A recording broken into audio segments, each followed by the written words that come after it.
कैसे हैं आप सब? अच्छे से हैं? चलिए, स्वस्थ रहे, मस्त रहें।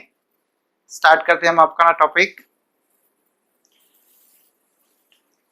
अभी तक हमने थ्योरेटिकल पार्ट किया, थोड़ा सा न्यूमेरिकल पार्ट भी किया एक अकाउंटिंग इक्वेशंस में। अब हमारा न्यूमेरिकल पार्ट स्टार्ट होने वाला है। बहुत ही इंटरेस्टिंग है न्यूमेरिकल पार्ट।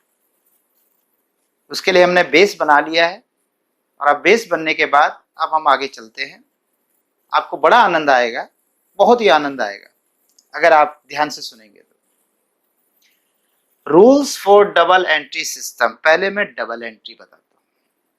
ये डबल एंट्री सिस्टम क्या होता है? डबल एंट्री का मतलब ये नहीं है कि एक बात की एंट्री को दो बार किया जाए ना, ऐसे तो किताबें जल्दी भर जाएंगी। एक चीज के दो पहलू होते हैं। जैसे सिक्का होता है, सिक्के में टेल भी होता है और हेड भी होता है। इसी तरह से हम जब कभी कोई लेन देन करते हैं उसको क्या कहते हैं इंग्लिश में? ट्रांजैक्शंस। याद आया?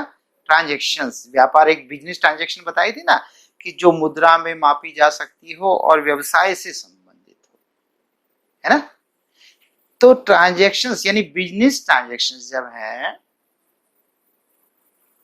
हर बिजनेस ट्रांजैक्शंस के अंदर दो पहलू होते हैं।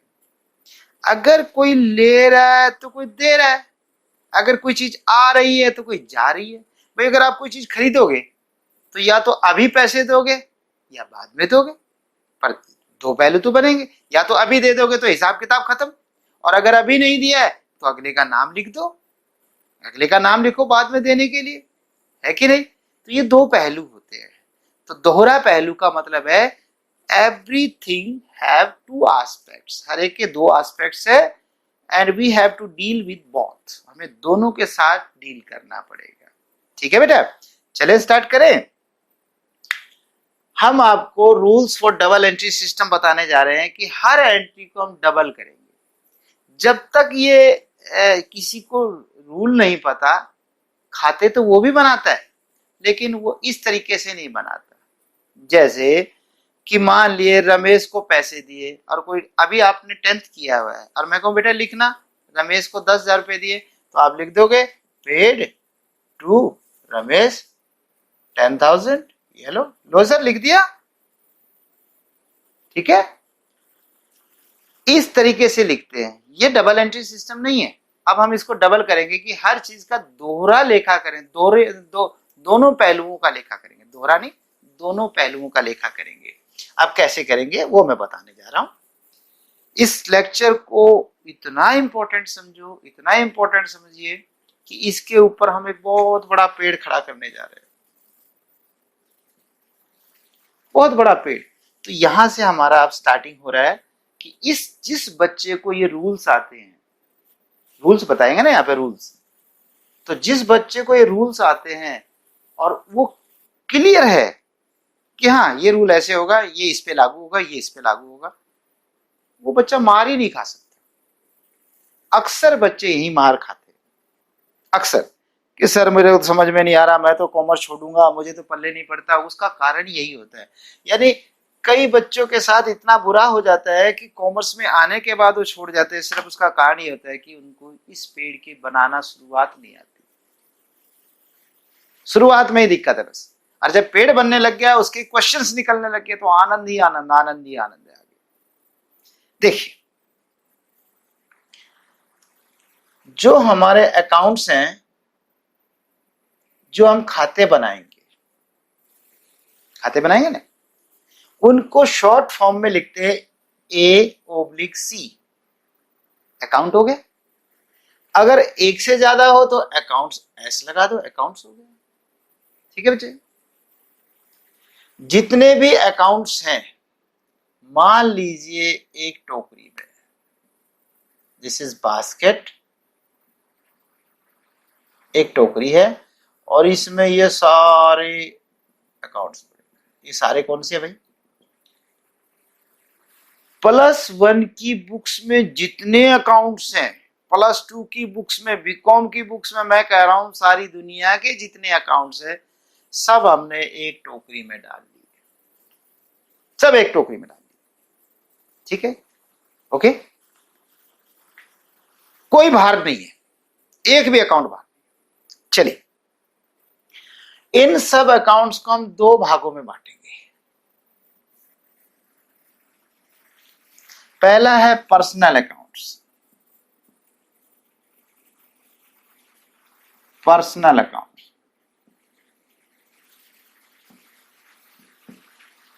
हिंदी में कहेंगे व्यक्तिगत खाते।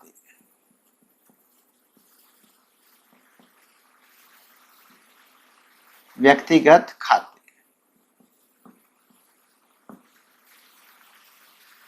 पर्सनल अकाउंट्स, व्यक्तिगत खाते, ठीक है। यानी जो मैं अकाउंट्स बनाने जा रहा हूं, जो इस बास्केट में है, उनके मैं दो टुकड़े कर रहा हूं। ये पर्सनल है, ये पर्सनल है, ये पर्सनल है, ये पर्सनल है, ये पर्सनल है। बाकी जो बच गए, यानी जो पर्सनल है वो तो इधर ले लो। याद आया मेरा पेड़? इस वक्त हमें बड़े ध्यान से सीखना है। ये समझ में आ गया, आपने मैदान जीत लिया और आप अकाउंट्स की तरफ चल पड़े। हाँ, बिल्कुल यहीं से हमारी शुरुआत हो रही है। तो अकाउंट्स के बारे में बता रहा हूं कि जितने भी खाते हैं, जो भी लेन देन हुआ है, वो या तो पर्सनल है या इम्पर्सनल है। इम्पर्सनल अकाउंट्स, अव्यक्तिगत खाते, अव्यक्तिगत खाते। क्या कहा है मैंने? या तो व्यक्तिगत खाते हैं या अव्यक्तिगत खाते, या तो पर्सनल अकाउंट्स हैं या इम्पर्सनल अकाउंट्स। कौन से? इसमें जितने भी खाते, ठीक है। व्यक्तिगत खाते किसे कहते हैं? Accounts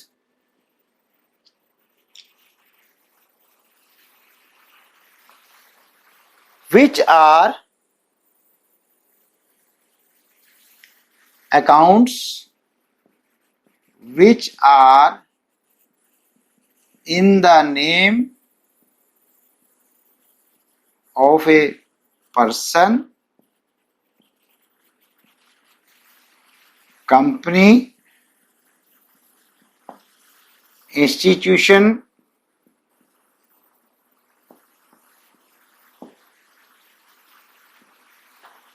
etc.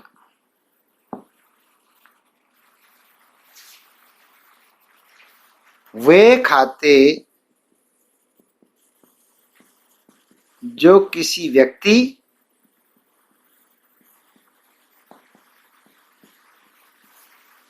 संस्था, व्यक्ति, कंपनी, संस्था आदि के नाम से।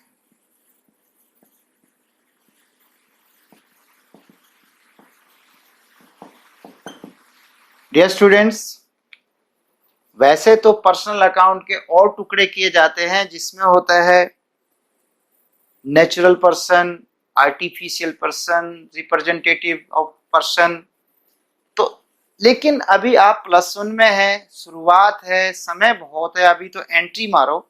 ये सारी चीजें धीरे धीरे करके होंगी, क्योंकि मैं नहीं समझता कि आपको इतना ज्यादा मुझे डीप में कराना चाहिए। डीप में कराने से कंफ्यूजन ज्यादा बढ़ता है। आप सिंपल समझो कि व्यक्तिगत खाते कौन से हैं? वो खाते जो किसी व्यक्ति, कंपनी, संस्था आदि के नाम से हों।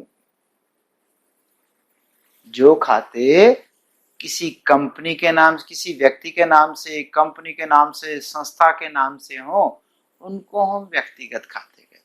मोटे तौर पे बताऊं भाई, वो आदमी हो या आदमी जैसे हो। फॉर एग्जाम्पल, इसको लिखते हैं इजी। इजी को फॉर एग्जाम्पल कहते हैं, ठीक है बेटा। फॉर एग्जाम्पल, कभी भी मैं ई फुल स्टॉप जी फुल स्टॉप लिखूंगा तो बोलूंगा फॉर एग्जाम्पल। आप भी कभी बोले तो फॉर एग्जाम्पल बोले, लिखना इजी है। फॉर एग्जाम्पल बना, उदाहरण के लिए राम्स अकाउंट, श्याम्स अकाउंट, राम का खाता, श्याम का खाता। एक बात, राम का खाता हम कब बनाएंगे? ये हमारा बिजनेस, शुरू में बिजनेस नहीं होता, खाली होता है, मालिक लगाता है पैसा। अगर किसी मेरे पड़ोसी ने मेरे पड़ोसी को पैसे दे दिए और मेरा कोई दखल नहीं है मेरे दोनों पड़ोसी, उसने उसको पैसे दे दिए, उसने उसको ले दिए, कुछ भी करा, मेरे बिजनेस से उसका अगर कोई कंसर्न नहीं है तो मैं उसका खाता नहीं बनाऊंगा। नहीं, दुनिया में हजारों बच्चे पढ़ रहे हैं, लेकिन जिन बच्चों को मैं पढ़ा रहा हूं, जिनका मेरे साथ वो है अटैचमेंट है, मैं उन्हीं के बारे में तो बात करूंगा। तो इसी तरह से यदि कोई संस्था हमारे बिजनेस से लिंक्ड नहीं है तो वो हमारे लिए खाता ही नहीं बनना। हाँ, अगर ये बंदा हमें पैसे दे दे और फिर हम इसको दे दें, जैसे इसका नाम ए, इसका नाम बी, तब मुझे दोनों की एंट्री करनी पड़ेगी, क्योंकि मैंने ए से तो ले लिया पैसा और बी को दे दिया, तो ए का भी लिखना पड़ेगा और बी का भी। तो दो खाते, दो एंट्रियां बनेगी, एक एक अलग अलग। जब तक वो मेरे से संपर्क नहीं है मैं उन्हें नहीं लिखूंगा। ठीक है बच्चे? अब देखिए,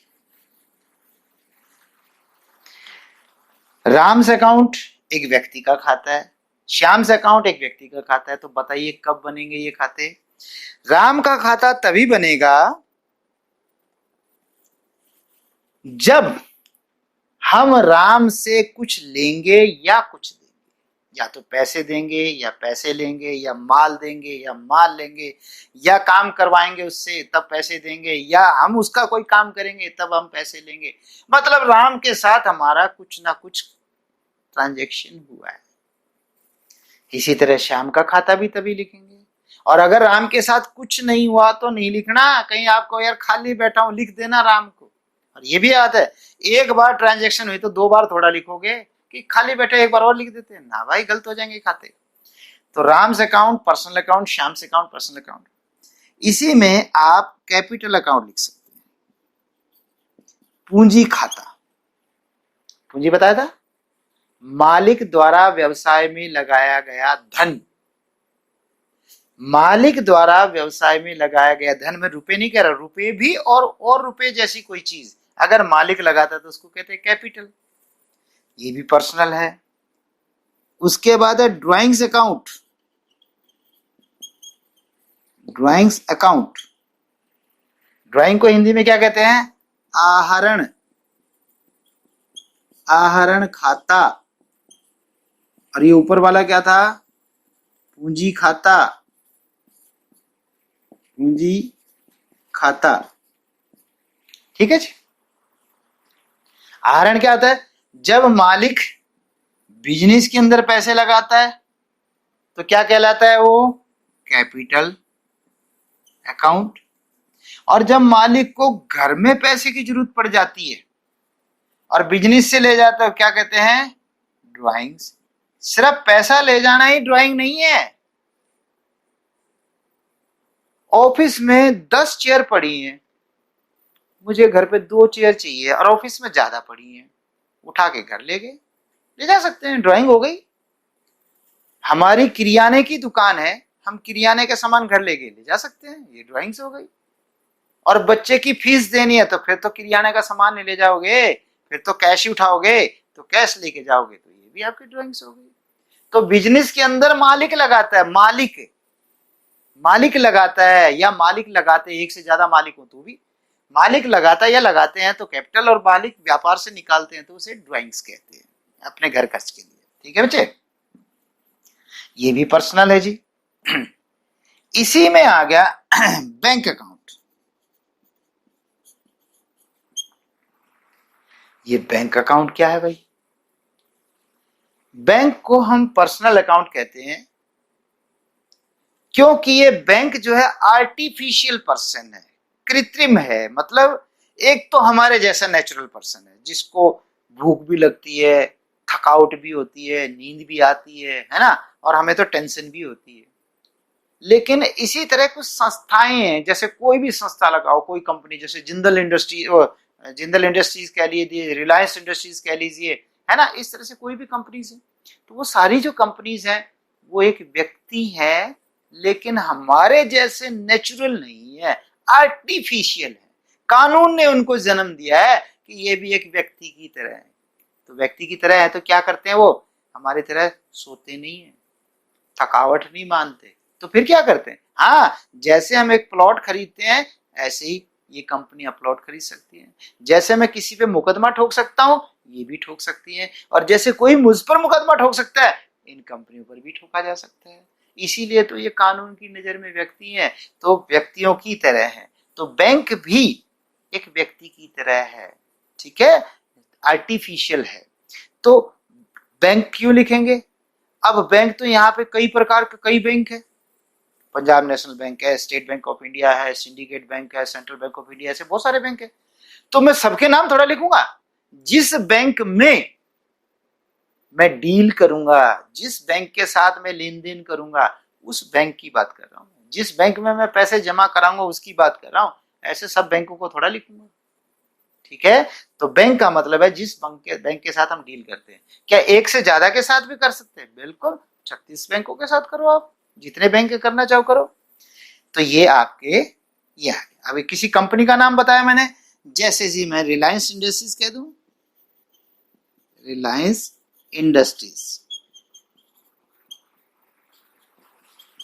रिलायंस इंडस्ट्रीज दिख गया बेटे, रिलायंस इंडस्ट्रीज। अगर नहीं दिखाई दे रहा तो भी कोई बात नहीं, चल जाएगा। ये कंपनी का नाम। संस्था मान लीजिए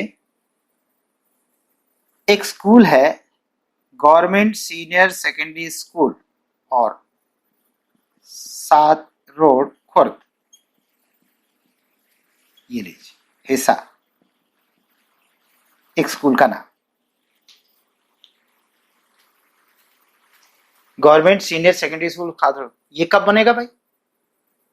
बैठे बैठे नहीं, जब हम इस स्कूल के साथ कुछ लेन देन करेंगे, जो हमारा बिजनेस है, वो बिजनेस बाय द वे इस स्कूल को कोई फर्नीचर बेचता हो, कोई बोर्ड बेचता हो, कोई सामान बेचता हो, या इनसे कुछ लेता हो, बेचना बेचना नहीं है, जब इनके साथ कोई लेन देन करेगा तब ये खाता बनेगा।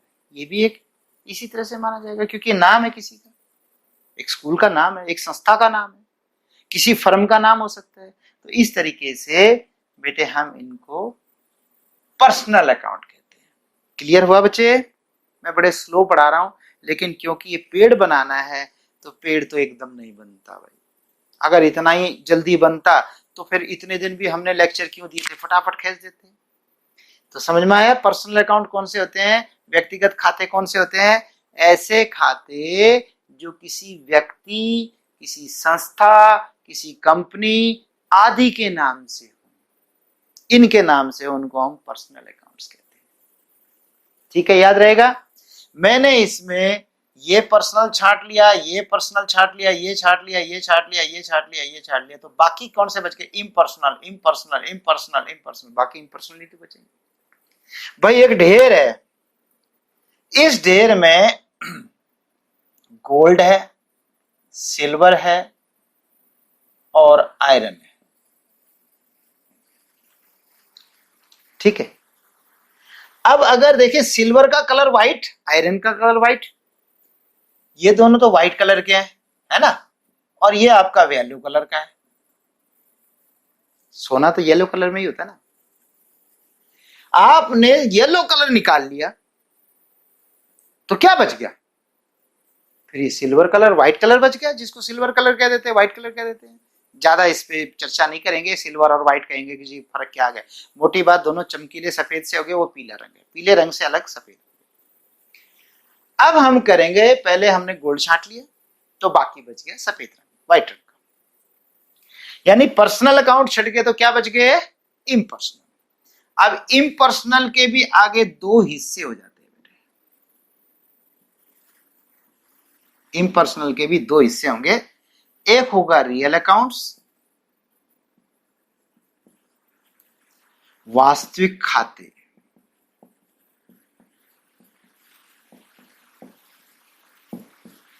और एक होते हैं नॉमिनल अकाउंट्स,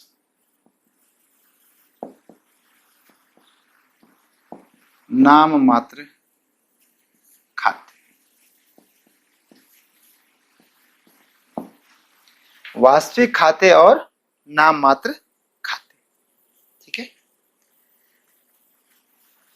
यानी अव्यक्तिगत कौन से हो गए? व्यक्तिगत, अव्यक्तिगत। जो व्यक्तिगत नहीं हुआ है व्यक्तिगत है, जो अव्यक्तिगत नहीं हुआ व्यक्तिगत है। पहले ये छाट लिया।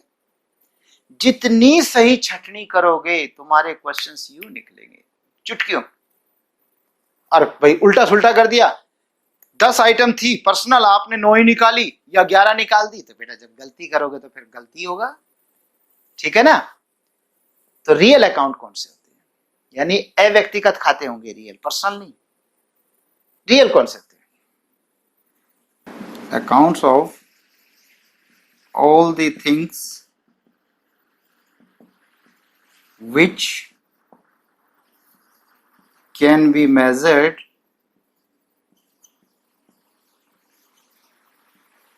in terms of money,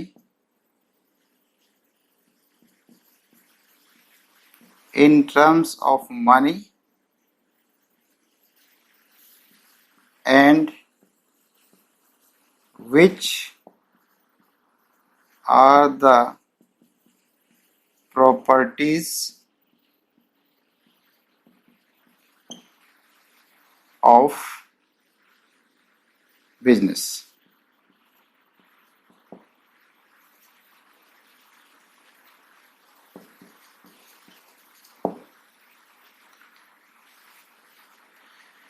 देखिए, accounts of all the things, उन सभी चीजों के खाते, which can be measured in terms of money, जो पैसे में मापी जा सकती हो, and which are the properties of business, और जो बिजनेस की प्रॉपर्टीज हैं उन्हें हम रियल अकाउंट्स कहेंगे। वो real account are termed as real accounts, उनको हम रियल अकाउंट्स कहेंगे। इसी को किसी और ने भी कहा है,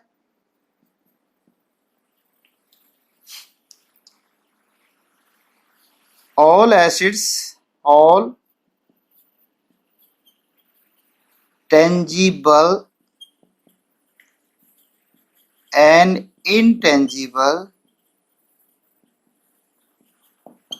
assets relate to business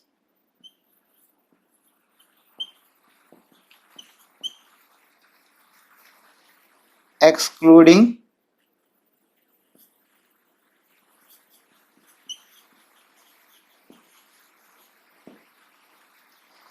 debtors,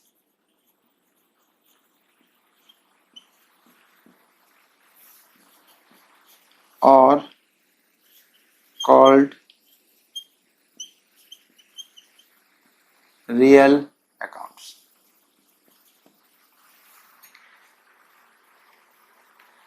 कुछ नहीं है, एक ही मतलब है। Accounts of all the things, उन सभी चीजों के खाते जिनको हम पैसे में माप सकते हैं। और साथ में कहा गया है कि जो संस्था की प्रॉपर्टी होना चाहिए, प्रॉपर्टी, ये प्रॉपर्टी बहुत जरूरी है सोचने का। आपने बिजनेस स्टार्ट किया, पैसा कम था, आपने शुरू में एक बिल्डिंग किराए पे ले ली, तो बिल्डिंग को पैसे में माप सकते हैं कि नहीं? बिल्कुल। कौन सी बिल्डिंग को नाप सकते हैं? जो मेरी अपनी है या जो किसी किराए की है? सबको नाप सकते हैं किराए में, उसको पैसे में तो मापना है, माप सकते हैं। लेकिन which are properties of business, जो बिजनेस की प्रॉपर्टी भी है, यानी प्रॉपर्टी माने जिस वस्तु को, जिस चीज को व्यापार अपनी प्रॉपर्टी मानकर उसे वो खरीद सकता है, बेच सकता है, रख सकता है, वो प्रॉपर्टी है। यहां पर किराए की बिल्डिंग और अपनी बिल्डिंग में फर्क आ गया। किराए की बिल्डिंग को यूज कर सकते हो पर बेच भी सकते हो क्या? अरे बाबा, दूसरे की बिल्डिंग कैसे बेच देंगे? लेकिन यहां पर बिजनेस की जो प्रॉपर्टी है वो तो बेची जा सकती है। हाँ, तो ये चीजें ध्यान रखनी है कि जो बिजनेस की हैं, जिनको पैसे में माप सकते हैं, और जो व्यवसाय की प्रॉपर्टी। दूसरी तरफ कह रहा है all things and all tangible and intangible assets. ये टेंजिबल एंड टेंजिबल, टेंजिबल मूर्त होता है बेटे, मूर्त, और इनटेंजिबल अमूर्त। जिसकी शकल होती है, जिसको देख सकते वो मूर्त है, जो नहीं दिखाई देता अमूर्त है। जैसे हम भगवान के बारे में बात करें, परमात्मा के बारे में करें, ठीक है, हिंदू धर्म में हमने रूप बनाए हैं, लेकिन कई बार कहा जाता है कि भगवान तो अदृश्य है, अमूर्त है, उसकी शकल थोड़ा है। तो इसी तरह से कुछ ऐसी संपत्तियां भी है जो दिखाई नहीं देती। अभी आपको एक गुडविल बताता हूं, हालांकि गुडविल अभी समझने की आवश्यकता नहीं है। गुडविल एक संस्था की रेपुटेशन होती है। किसी संस्था में क्यों लोग जाना चाहते हैं, किसी पर्टिकुलर टीचर से क्यों बच्चे पढ़ना चाहते हैं, किसी पर्टिकुलर कंपनी का ही नमक क्यों खाना चाहते हैं, ये सब उसकी गुडविल है। ये उसकी गुडविल है। हम मोबाइल क्यों लेना चाहते हैं फलानी कंपनी का, ये उसकी गुडविल है। तो ये गुडविल दिखाई नहीं देती, तो इनटेंजिबल है। टेंजिबल जो दिखती है, जैसे कि बिल्डिंग दिख रही है, फर्नीचर दिख रहा है, प्लांट दिख रहा है ना, ये सब दिखाई दे रहा है। तो दोनों तरह की संपत्ति होती है। लेकिन इसने कहा एक्सक्लूडिंग, एक्सक्लूड होता है छोड़कर, एक्सक्लूड माने छोड़कर, छोड़कर, छोड़कर मतलब इसको हटा दीजिए, डेटर्स को। क्योंकि डेटर जो होते हैं ये हैं वो, जब राम से मैं माल खरीदूंगा तो राम मेरा क्रेडिटर बनेगा, जब मैं राम को बेचूंगा तो राम मेरा डेटर बनेगा। तो यदि मैंने राम से पैसे लेने हैं तो ये इसमें शामिल नहीं होता। नहीं समझ में आया? चल और तरीके से समझते, कोशिश करते। जो भी देखिए, पर्सनल तो छोड़ दीजिए, पर्सनल तो क्लियर हो गया भाई, जो भी किसी का नाम है वो इधर नहीं आएगा। अब देखिए, जब राम है तो राम इधर नहीं आएगा ना, इधर आएगा। तो राम ही से डेटर बनता है, राम ही से क्रेडिटर बनता है, तो वो लिस्ट का नाम होता है डेटर्स। तो बेटे यहां पर क्या है, जो संपत्तियां हैं जिनको आप देख सकते हो, जिनको प्राय छू सकते हैं, मैंने प्राय शब्द बोला, प्राय मतलब ज्यादातर, ज्यादा ऐसी चीजों को, और जो संस्था का जिन पे स्वामित्व होता है, प्रॉपर्टी जो संस्था की है, उनको हम संपत्ति कहते हैं। अब इसमें मैं इसको मिटा के और इसको करने की कोशिश करता हूं, क्योंकि जगह कम है तो यहीं पर मैं करूंगा इनको, ठीक है। देखिए इसमें हम एग्जांपल लेते हैं। फॉर एग्जांपल,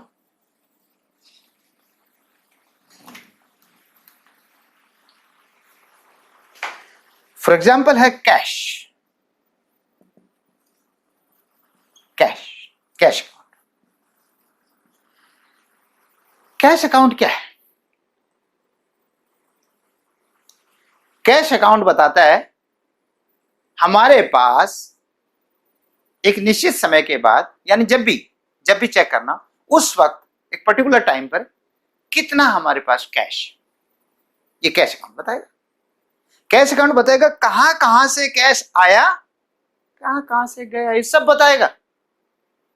ये सब बताएगा, दोनों काम बताएगा, आया कहां से, गया कहां से, और कितना शुरू में था, कितना आखिरी में, यानी कैश आज मेरे पास कितना, ये बताएगा। दूसरा है लैंड एंड बिल्डिंग अकाउंट।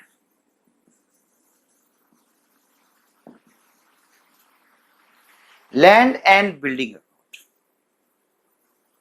दो खाते हैं, एक लैंड जमीन, एक बिल्डिंग, उस पे जो मकान बना। लेकिन शर्त यही है, ये हमारी किराए की नहीं होनी चाहिए। अगर किराए की तो फिर हमारी नहीं है भाई, फिर क्योंकि हम उसके स्वामी नहीं है। अगर हम स्वामी है तब हमारी लैंड एंड बिल्डिंग मानी जाएगी। तो लैंड एंड बिल्डिंग, ठीक है। लैंड एंड बिल्डिंग कैश में क्या फर्क है? पहले लैंड एंड बिल्डिंग क्या बताएगी, हमारे पास आज इतने की जमीन है, इतने की बिल्डिंग है। आप कंपनियों को जानते होंगे, कंपनी, बड़ी बड़ी कंपनी, पता नहीं कितने कितने तो क्वार्टर्स बना के रखती है कर्मचारियों को, तो कितने क्वार्टर्स, ही बिल्डिंग ही तो है, और फिर बड़ी बड़ी बिल्डिंगें भी होती हैं उनकी। तो वो सब लैंड एंड बिल्डिंग में आएगा। कैश और लैंड एंड बिल्डिंग में क्या फर्क है? कैश इतना सा भी फर्क नहीं होता। अगर मैं कह रहा हूं कि मेरे पास कैश आज 9,972 रुपये 50 पैसे होने चाहिए, अगर मेरे खाते बोलते हैं कि आपके पास 9,972 रुपये 50 पैसे होने चाहिए, तो इतना ही हमारी तिजोरी में कैश होना चाहिए। और नहीं हुआ तो दोनों में से एक जगह गड़बड़ है। मैं ये नहीं कह रहा सिर्फ तिजोरी में गड़बड़ है, यहाँ भी गड़बड़ हो सकती है, वहां भी गड़बड़ हो सकती है। कई बार ऐसा होता है तिजोरी में तो ठीक रख रहे हैं, यहाँ हम किसी को पेमेंट कर दे और भूल गए लिखना, तो तिजोरी में तो पैसे कम हो जाएंगे, इसमें तो कम नहीं हुए। इसी तरह किसी ने पैसे दे दिए, हमने किताब में लिखना छूट भूल गए, हमने कहा यार बाद में लिख लेंगे, थोड़ी देर में बुक उधर पड़ी है लिख लूंगा थोड़ी देर में, तिजोरी में रख दिए, होगी गड़बड़। और कई बार सच भी है, किसी कर्मचारी ने चुरा लिए, कहीं गलत खर्च हो गए, और हमारे यहाँ पे तो हिसाब ठीक है, चोरी हो गए तो वो भी पता चल जाएगा। मतलब मोटी सी ये है कि कैश अकाउंट जो कागजों में बनाया जाएगा, किताब में बनाया जाएगा, बुक्स में बनाया जाएगा, और तिजोरी में रखा जाएगा, दोनों बिल्कुल सेम होने चाहिए। अगर गड़बड़ है तो ढूंढो कहाँ गड़बड़ है, इधर है या उधर है। ठीक है बच्चे। लैंड एंड बिल्डिंग भी ऐसा ही है, पर बिल्कुल इतना एक्यूरेट नहीं है जितना एक्यूरेट ही है। भाई बिल्डिंग का जब आप अनुमान लगाते, बेच तो रहे नहीं हो, तो आप कहते हैं हमारी बिल्डिंग कितने की, किसी ने कहा जी आपकी बिल्डिंग है 5 करोड़ रुपए की। ओके, हो सकता है 5.25 करोड़ की भी हो सकता है 4.25 करोड़ की हो, इसमें फर्क आ जाता है थोड़ा बहुत। फिर भी यूं नहीं है कि निरा निरी बिल्कुल गलत है, यूं समझ लीजिए कि लगभग 80 से 90% तक तो सही होता है। थोड़ा बहुत तो खैर रेट लगाने का ही फर्क आ जाता है, पर कैश में फर्क नहीं आता, पर दोनों को रियल कहा जाता है। ये हमें ये बताएगा, लैंड एंड बिल्डिंग बताएगी हमारे पास लैंड एंड बिल्डिंग कितनी की है, कैश बताएगा हमारे पास कैश कितने का है। फर्नीचर अकाउंट बताओ क्या बताएगा आपको, फर्नीचर अकाउंट बताएगा आपके पास कितने का फर्नीचर पड़ा है। इसी तरह प्लांट एंड मशीनरी अकाउंट है, प्लांट एंड मशीनरी अकाउंट। बार बार जब भी मुझे याद आता रहेगा मैं आपको याद दिलाता रहूंगा, दौड़ना नहीं छोड़ना नहीं, दौड़ना नहीं छोड़ना नहीं। कारण क्या है, क्योंकि मैंने प्लांट एंड मशीनरी इससे पहले के लेक्चरों में एक्सप्लेन की थी कि एक टेलर की दुकान है और उसके पास बहुत सारी मशीनें हैं। याद आ रहा होगा अगर जिन्होंने पीछे का लेक्चर देखा होगा, सिलाई की मशीन है, कढ़ाई की मशीन है, कज करने की मशीन है, उन सारों को मिला के प्लांट बोलते हैं, एक पीस को मशीन बोलते हैं। अब बार बार समझाने में तो टाइम लगेगा, इसीलिए दौड़ना नहीं छोड़ना नहीं। तो प्लांट एंड मशीनरी है, ये प्लांट एंड मशीनरी क्या बताएगी हमारे पास कितना प्लांट है कितनी मशीनरी है। ठीक है बेटा, इस तरीके से हमारे ये खाते रियल अकाउंट्स होते हैं। यस बेटा, इसी में एक गुडविल अकाउंट होता है, गुडविल अकाउंट जिसको कहते हैं ख्याति खाता।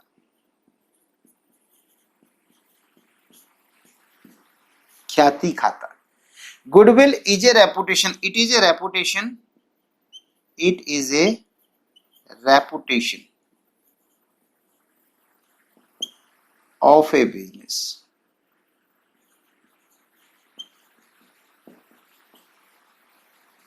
it is a reputation of a business, ये व्यवसाय की रेपुटेशन है, प्रसिद्धि है। क्यों मुझे उसी कंपनी का मोबाइल खरीदना है, दैट इज रेपुटेशन। और ये कैसे बनता है, बार बार जब बहुत जगह बोर्ड लगाते हैं, बहुत जगह प्रोग्राम कराते हैं, फलानी सीरीज और फलाना सीरीज जो करवाते हैं वो इसीलिए तो करवाते हैं ताकि लोगों की जबान पे रट जाए। शहर जा रहा है, रास्ते में बोर्ड देखा उसी कंपनी का, घर पे आया अखबार में देखा उसी कंपनी का, फिर कोई मैगजीन पढ़ी तो उसी कंपनी का, टीवी देखो तो उसी कंपनी का। तो जब एक चीज आपके सामने 20 बार आती है एक दिन में, तो धीरे धीरे धीरे धीरे याद भी तो होनी शुरू हो जाती है, दैट इज रेपुटेशन। और वैसे भी भाई मुझे फलाने मतलब ट्यूशन पढ़ना था, किससे पढ़ूं, भाई आप ऐसा करो शहर में उस कोने में जाओ, वो बहुत अच्छे टीचर है, दैट इज रेपुटेशन। टीचर बहुत सारे, लेकिन कौन सा टीचर से पढ़ना है वो रेपुटेशन है ना। मुझे स्कूल में एडमिशन लेना, कौन से में लूं, भाई आप ऐसा कीजिए वो वहां वाले स्कूल में लो, रेपुटेशन। नहीं तो यूं क्यों नहीं कहते थे इसी में ले लो, तो रेपुटेशन है तो बिजनेस की गुडविल। और ये मैंने बताया था अभी थोड़ी देर पहले बताया था, इंटेंजिबल है, दिखाई नहीं देती, पर बहुत बड़ी चीज है, बहुत बड़ी संपत्ति है। ठीक है बच्चे, तो ये हो गया आपका रियल अकाउंट्स। ओके, इसी में अभी स्टॉक को भी रखूंगा मैं, लेकिन थोड़ा सा लेट करके। अब है नाम मात्र खाते। नाम मात्र खाते कैसे कौन से होते हैं? Accounts which relates to income और expenses, expense account। वो खाते जिनसे या तो लाभ होता है या हानि होती है, जो रिलेट करते हैं इनकम या एक्सपेंसेस से, उन खातों को हम नाम मात्र कहते हैं। हिंदी में नाम मात्र बोलते हैं। ये नाम मात्र क्या होता है? मेरा एक मित्र आया कई सालों बाद, बचपन में, कोई 25-30 साल पहले का वो दोस्त था। एक दिन उसे पता चला कि रावत साहब यहीं रहते हैं, यहीं पड़ोस में रहते हैं। उसने कहा यार मैं हिसार आया हूं तो क्यों नहीं मैं रावत साहब से मिलके चला जाऊं। मेरे पास आया, आते बोला सर कैसे हो, और बचपन की बातें याद दिलाई। कहता अच्छा मैं चलता हूँ। अरे यार कहाँ चले, बैठो ना गपशप मारेंगे। नहीं सर भाई इतना ही टाइम था, बस मेरा मन करा मैंने आपसे मिल लिया। अरे क्या है, आप आए भी और नहीं भी आए, ऐसा भी नहीं कहता नहीं आए और ऐसा भी नहीं कहता आए हो तो आराम से बैठ के बातें करते ना जी, कुछ नहीं, पर नाम मात्र का आना हुआ। इसी तरह से नाम मात्र जो असल में सिर्फ या तो लाभ हानि है, खाते वास्तव में ऐसे नहीं है, लेकिन वो नाम के हैं तो उनको हम या तो लाभ, उससे लाभ होता है या उससे हानि होती है, इस तरह से वो रियल नहीं होते। मैंने एक एग्जांपल शुरू किया था ना, येलो और व्हाइट कलर में। अब देखिए पहले हमने येलो छांटने के बाद अब हम छांट रहे हैं दो व्हाइट में से सिल्वर छांट लो, तो ये सिल्वर हो गया, और जब सिल्वर छांट लिया तो अपने आप ही आयरन बच गया। ऐसे करके कि सारे खातों में से पहले पर्सनल छांट लो, फिर इम्पर्सनल बच गए, इम्पर्सनल में से रियल छांट लो, रियल छांट ले तो नॉमिनल बच गए। अगर आपने ये छटनी सही कर दी तो आपकी मुट्ठी में है टॉपिक। वो कहते हैं ना धीरू भाई अंबानी ने क्या कहा, कर लो दुनिया मुट्ठी में, या मैं कह रहा हूं कर लो अकाउंट्स को मुट्ठी में। बस इन रूल्स को याद करना, घोट दो इन रूल्स को, अच्छे से याद कर लीजिए बस। तो नॉमिनल अकाउंट्स में फॉर एग्जांपल कौन से होंगे, जैसे कि आपका होता है ट्रेडिंग अकाउंट, और दूसरा होता है प्रॉफिट एंड लॉस अकाउंट। ये दोनों अकाउंट काफी दिनों के बाद हम चर्चा करेंगे इसके बारे में। ट्रेडिंग और प्रॉफिट एंड लॉस अकाउंट ये दोनों लाभ हानि से संबंधित है, लेकिन फिलहाल कुछ समझाने की जरूरत नहीं है, बस इतना याद रख लो, trading account, profit and loss. जब हम फाइनल अकाउंट्स करेंगे फिर वहां पर चर्चा करेंगे इसकी, ठीक है बच्चे। और देखिए जैसे वेजेस अकाउंट, मजदूरी खाता, वेजेस मतलब मजदूरी,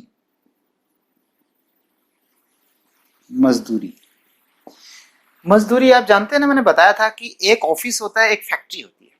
ऑफिस तो देखे होंगे क्या साफ सुथरे से होते हैं, एसी लगा होता है, कोई भी बाहर से आता है तो उसको बिल्कुल साफ सुथरा दिखता है। लेकिन भाई देखिए मुझे विजिट करना है फैक्ट्री में, तो फैक्ट्री जहां पे प्रोडक्शन होता है वहां पे तो ग्रीस भी लगा होगा, धुएं से काला भी होगा, नीचे भी गंद होगा, पानी बिखरा होगा, है ना, यानी वो साफ सुथरा रह ही नहीं सकता। तो वहां पर जो काम करते हैं, यानी जहां पे काम प्रोडक्शन होता है, उत्पादन होता है, वहां जिनका जो काम करते हैं उनको देते हैं मजदूरी, ठीक है। और इसी के साथ एक बताया था मैंने सैलरी, फिर इसके साथ एक इकट्ठे समझाऊंगा, सैलरी अकाउंट, वेतन।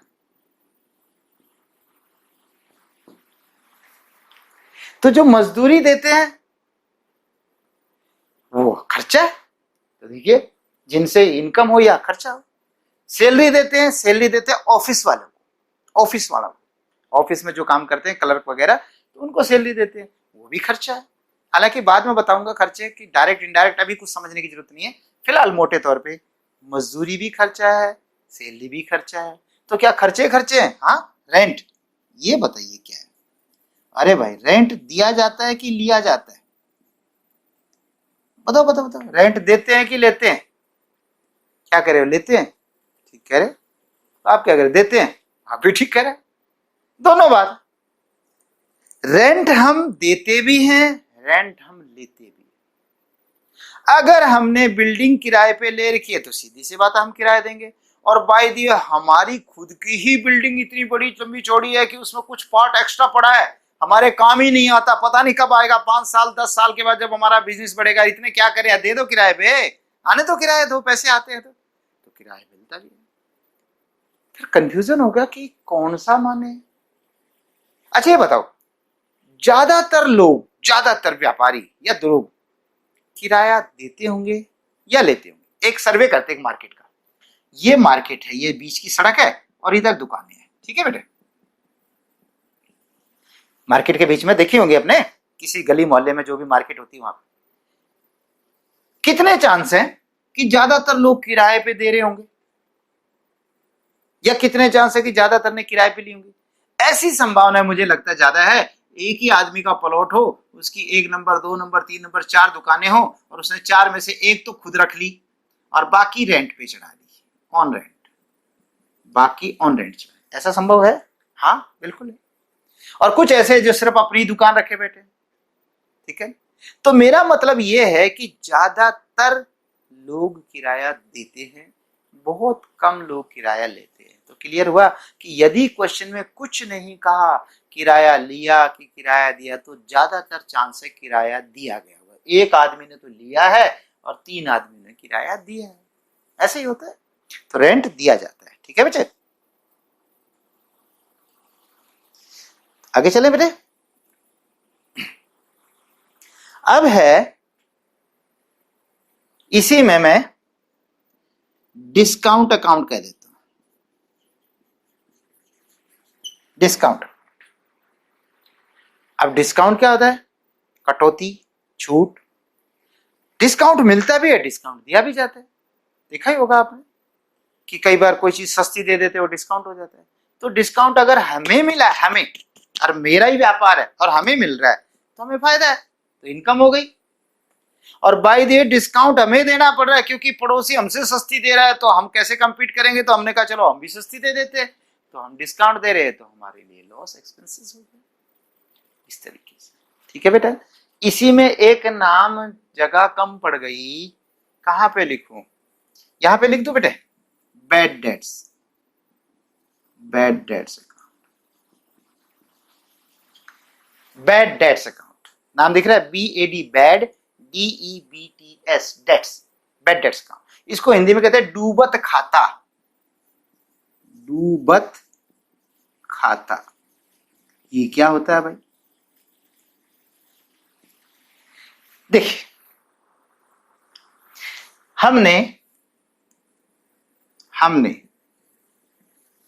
A को बेचा, B को बेचा, C को बेचा, D को बेचा और E को बेचा। हमने सबको माल बेचा उधार, ठीक है। क्यों बेचा उधार? क्योंकि इनके पास पैसे नहीं थे, और बिजनेस में तो करना पड़ता उधार भी। ओके, सबको हमने उधार माल बेचा, बहुतों को, कुछ को नगद, बाकियों को उधार। क्या गारंटी है कि सबके सब पैसा दे देंगे? है गारंटी? क्या कहते हो? कोई तो मरेगा। अगर ये 5 आदमी, फिर नहीं भाई, अगर ये 500 हो, 5,000 आदमी हो, तो किसी के तो मरने की संभावना है ना? किसी के तो भागने की संभावना है कि नहीं?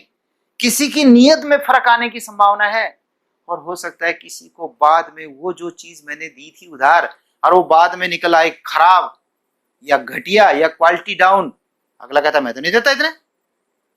तो क्या कहते हो, अगर मैं ऐसे करके 500 आदमी मान लूं और इनसे मुझे 5 लाख रुपए लेने हैं, मतलब किसी से 2,000 है, किसी से 1,000 है, किसी से कुछ है, किसी से 500, ऐसे करके कुल मिला के 5 लाख लेने हैं, आप क्या कहते हो, पूरा पैसा आ जाएगा? नहीं आएगा ना? नहीं आएगा ना? अच्छा, ये मेरा एक साल है,